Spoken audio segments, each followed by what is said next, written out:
Sa Vancouver, wagi sa isang film competition ang proyekto ng isang pamilyang Pilipino. Silipin sa report na ito. It's exciting. It's a big accomplishment, and working with the family is special. It's always special. 3 beses nang sumali sa taunang Run and Gun SNG 48-hour film competition sa Vancouver ang filmmaker na si Emir Bautista. Pero ngayong taon, unang beses na sinali niya ang kanyang mga anak sa filmmaking process.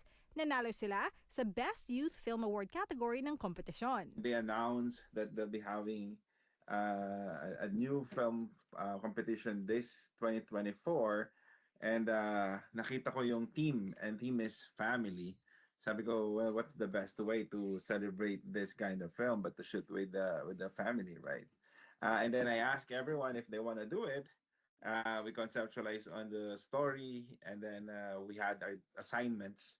And surprisingly, we were able to create the film under 48 hours. Family Reunion ang pamagat ng kanilang short film tungkol sa paghahanda para sa isang reunion ng pamilya ngayon Nobyembre.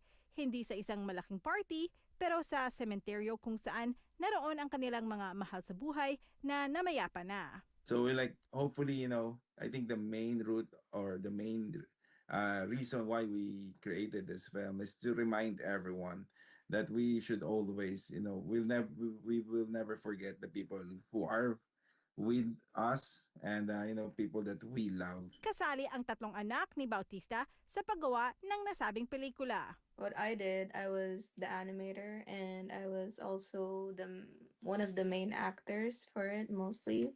And for Eliza, she was the director. She directed the whole entire film. And for Emmanuel, she was the DOP, director of photography. She basically filmed the whole thing. Ayon sa pamilya, excited na sila na sumali ulit sa mga film competition sa susunod na taon. At sana raw sa kanilang halimbawa, maengganyo rin ang iba pang pamilyang Pilipino sa Vancouver na gawing family bonding ang paggawa ng mga proyekto sa komunidad. How I think this inspires other families to also show their talent and to not be afraid of showing yourself to the camera and at least just trying. At yan ang mga balita ngayon araw. Itong Omni News Filipino. Maraming salamat po.